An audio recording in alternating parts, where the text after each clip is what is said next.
Bom dia, pastor João Veríssimo. Bom dia. Bom dia, irmãos. Aí, o distrito do pastor é distrito São Jorge, é isso?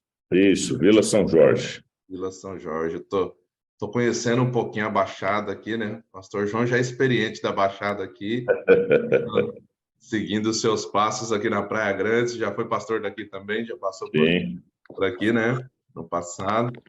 E estamos por aqui. Uma alegria poder servir a igreja aqui no litoral também, né? Uma experiência nova para nós. Estamos aqui, os primeiros 6 meses aqui. Tem sido uma bênção aqui poder viver aqui, conhecer nossos irmãos aqui também. A gente não conhece muito a região aqui ainda assim, né? Digo assim, da igreja adventista por aqui. Sim. Mas, aos poucos nós vamos nos adaptando aqui com vocês também, conhecendo um pouquinho mais de todo esse litoral abençoado adventista aqui, né? Obrigado, pastor João, pelo convite aí, né? Deus abençoe vocês nesse movimento de reavivamento, né? De colocar Deus aí em primeiro lugar, logo nos primeiros momentos do dia. E eu queria conversar com vocês um pouquinho, vocês estão aí, né, na temática aí do livro aí dos Passos para o Reavivamento, e a mim me coube falar um pouquinho da importância da devoção matinal. Você pode perceber o seguinte, que o que Deus pede para nós é sempre o mínimo daquilo que a gente pode oferecer. Isso é bastante interessante. Ele pede para nós, por exemplo, dos 7 dias da semana, ele pede 1 para ele, deixa 6 para nós. Nossos recursos, ele dá 100% para nós.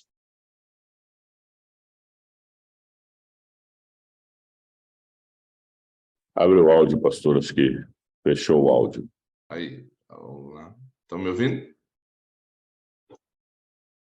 Certinho? Ok. Maravilha. Então, eu estava dizendo para vocês que Deus pede para nós o mínimo do máximo que ele entrega para a gente.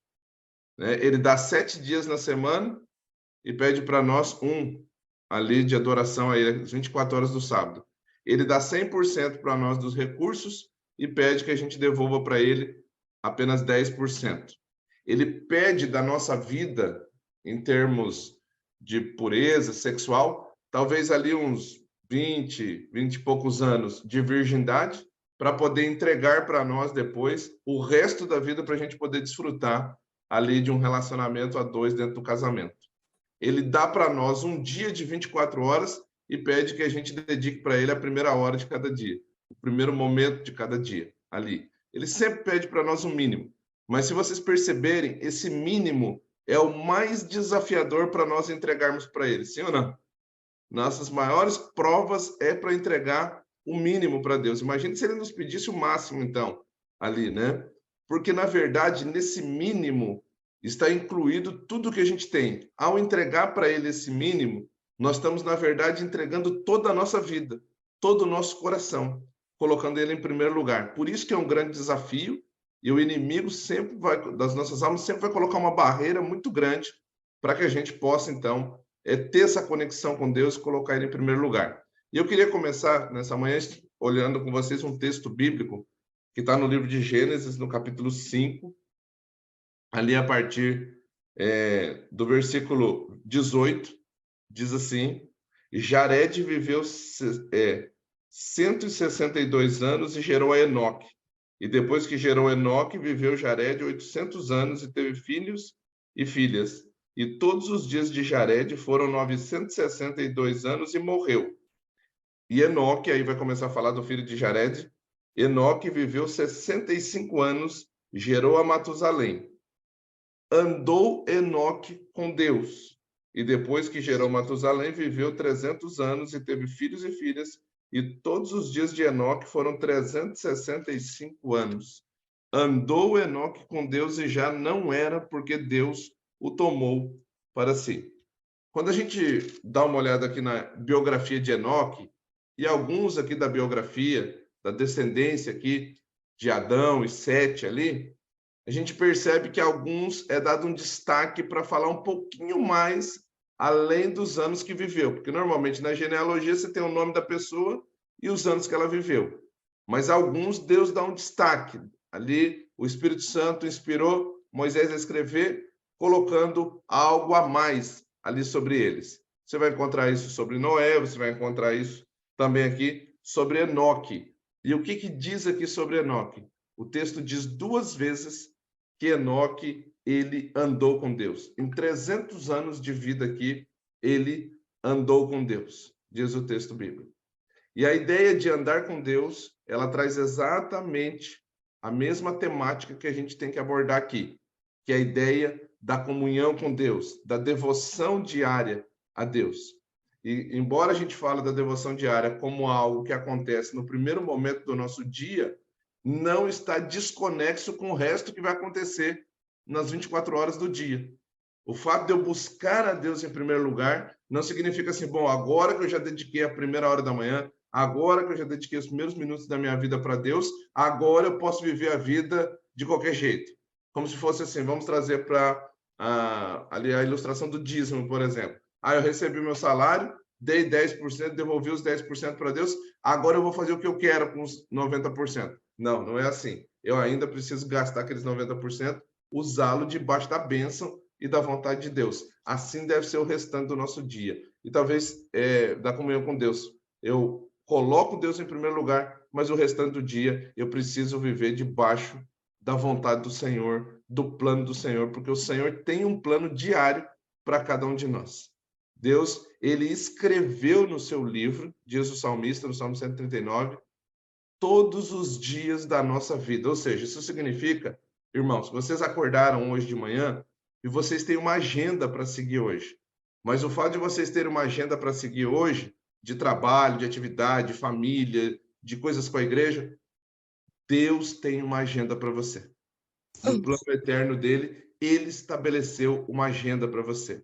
E o grande desafio nosso é alinhar a nossa agenda com a agenda de Deus.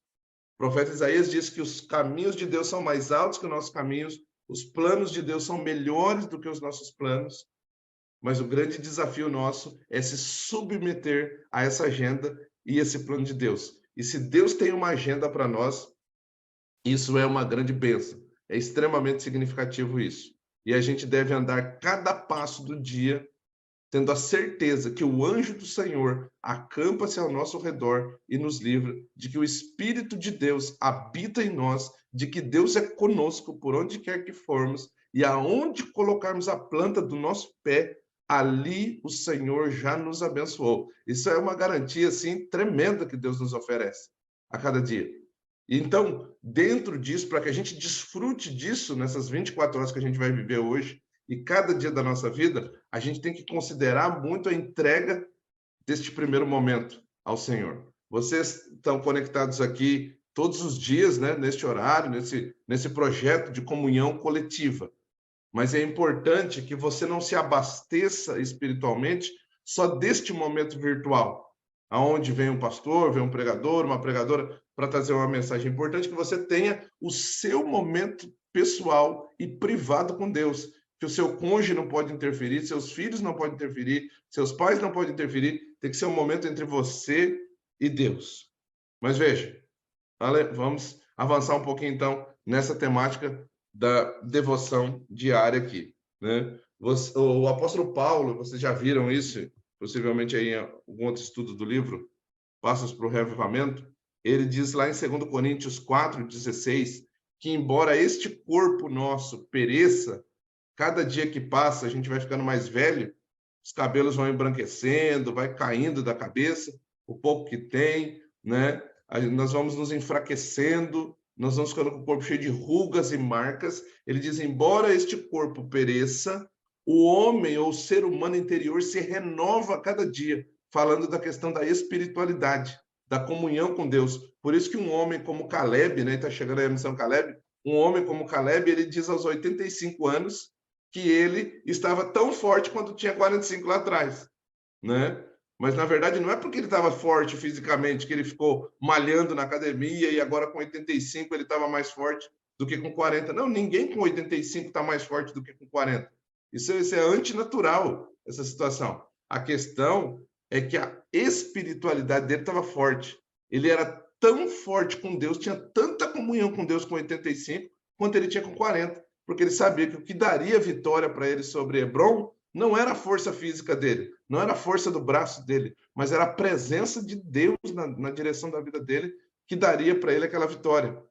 Então, é essa comunhão diária que nos fortalece, que faz com que o homem interior, o ser humano interior se renove cada dia, quando o ser humano exterior, ele vai ali perecendo, ele vai chegando ali na sua velhice, né? A idade vai avançando demais ali. Mas veja, quando a gente fala de comunhão diária, há um elemento bíblico do Antigo Testamento que nos conecta com essa questão da comunhão, que é o quê? O ritual do santuário. Quando você olha para o ritual do santuário, lá nós aprendemos que os sacerdotes ofereciam o sacrifício contínuo.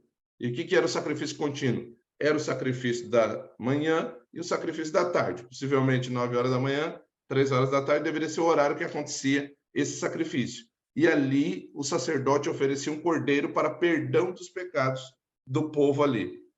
Ali era uma formalidade, ela não tinha um fim em si mesmo. Paulo diz que o sangue de bodes e de carneiros não poderia perdoar pecados, mas aquilo era uma ilustração do que Cristo faria por nós, morrendo também no nosso lugar. E assim como o sacerdote oferecia o sacrifício da manhã e da tarde, hoje, simbolicamente, eu e você devemos oferecer o culto a Deus de manhã e de tarde.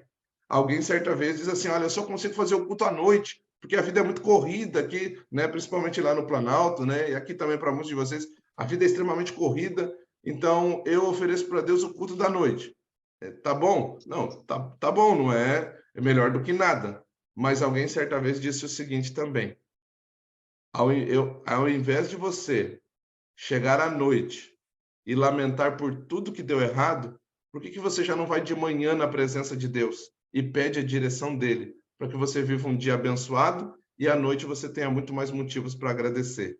Então, essa é a necessidade que nós temos de colocar a Deus em primeiro lugar ali na nossa comunhão diária. Agora, um grande risco que a gente corre, o autor do livro comenta sobre isso, é a questão da formalidade versus a essência da nossa comunhão com Deus. E o que é a formalidade? A formalidade é fazer só por fazer. Aí eu vou fazer um ritual, porque se eu fizer... É tipo uma religião mágica, né? Tipo aquela religião da pessoa que coloca um copo com água na frente da televisão e acha que Deus vai abençoar aquela água, e aí ele toma água e agora os problemas dele estão resolvidos. Não, aquilo é uma religião mágica, não é a religião bíblica. E muitas vezes a gente faz da comunhão com Deus uma religião mágica. Não, eu vou separar aquele horário e vou lá para a presença de Deus, mas só vai de maneira formal. Não há uma essência, não há uma entrega completa. E aí sempre repete as mesmas palavras, fala as mesmas coisas, mas não há vida naquela comunhão. Então, o grande desafio nosso, além de separar o primeiro momento do dia para Deus, é trabalhar a essência dessa comunhão conosco.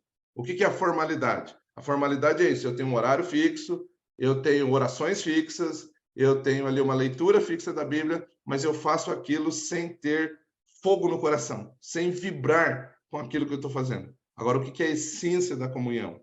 É eu ir para a presença de Deus, consciente dos meus pecados, dedicar um tempo de oração cada manhã, confessar os pecados que eu cometi, que eu lembro, pedir para que Deus me lembre dos pecados que eu não lembro, louvar o nome de Deus ali, pela bênção da vida, agradecer a Ele por todas as bênçãos ali, e através dessa comunhão sincera, verdadeira, do reconhecimento da nossa pecaminosidade ali, agora então, poder começar um dia ali com Deus.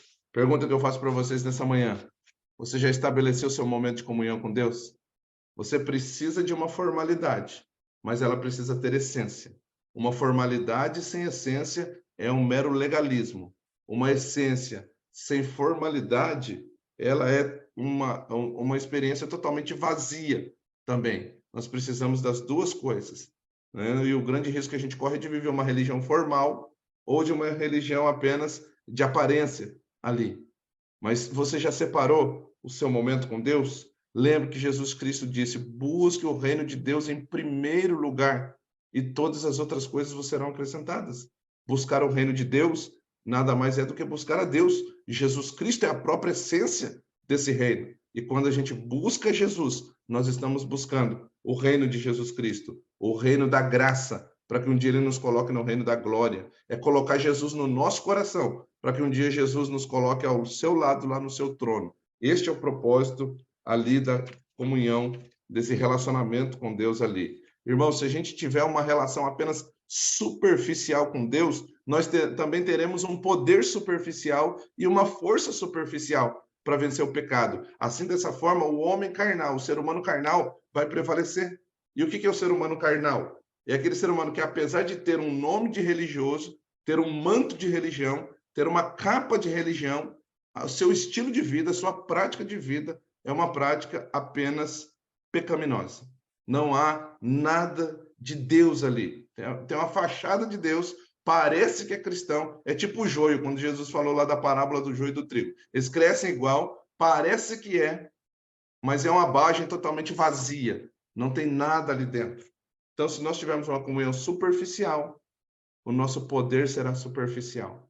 O poder para resistir à tentação, o poder para fazer coisas para Deus. E se o nosso poder para resistir à tentação for superficial, eu pergunto, nós vamos resistir à tentação?